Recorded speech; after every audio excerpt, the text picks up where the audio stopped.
Why do I always have to do the welcome back to the producer's channel? I think that Welcome back to Terry the should producer's channel. rotate. Yeah, welcome back to the producer's channel. Okay. And this is our final segment, and we're going to talk about what's hot and what's not. Okay, Stevie J and Faith are still going strong. People thought it was a hoax, the whole relationship. Yeah, they did. They thought it was a publicity stunt or a way to get they get a storyline so that Stevie J can keep his job on Love and Hip Hop because the ratings have gone down since Jocelyn has left and cussed out Mona Scott Young and stormed For the off. only job she had, the only income she had, like, way to go, Jocelyn. I thought she was getting another show. I think on WeTV or something. Yeah. You know they don't pay. No, I didn't know that. Well, they don't pay that much. The Braxtons are probably at the top of the food chain. Right. Because they're the number one show. Were the number one show on WeTV, but I don't know if they still are. Okay. But that's pretty hot. That's pretty hot. Kevin Hart not hosting the Oscars. I don't think that's hot because, like the Super Bowl deal, I think it was a very good opportunity. I can understand him with the I'm over it and apologizing.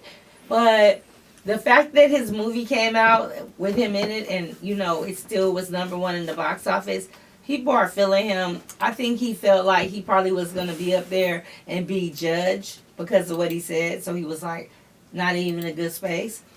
But I don't think that's hot with him not doing it. Do you? Well, I mean, first of all, he really didn't have any choice. First of all, because there's a predominance of homosexuals in Hollywood that run Hollywood in prominent positions. And I just think that there would have been too much of an uproar if he had continued to host. You think they would have been in the audience like this? Yeah, and I think that... Just looking at him like, your jokes aren't funny, dude. Well, not only that, because a lot of people don't think he's funny to begin with. But he said it like 25 years ago. I know, no. He said it like almost 10 years ago, 2010. The problem was when it came out this latest time, he bucked back instead of apologizing at first. Oh, at first he did. Yeah, he was like, but you know what? He's also a comedian. So it's like, do we really want to hold comedians to things that they say? But you can't do that anymore. You can't do that kind of comedy anymore. Remember. But he did say if he did it today, he wouldn't do the same thing today. Right. The greatest and most successful, commercially successful comedian of our generation is Eddie Murphy. And you know how he used to do gays in his acts with Raw and Delirious. He did. So why is nobody sitting up barking at him? Because it was 35 years ago.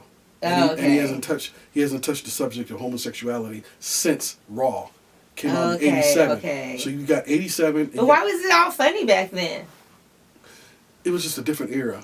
I guess. It's a different time. Do you think that it's hot for everyone to be so sensitive about every subject now? Like, every little thing, you have to be careful what you say, this person, that. And speaking of being careful, R. Kelly has been very careful about things he's been saying. Do you think that's hot or not for us to accept or people to accept his music and dismiss the music from the person? Is that hot or not?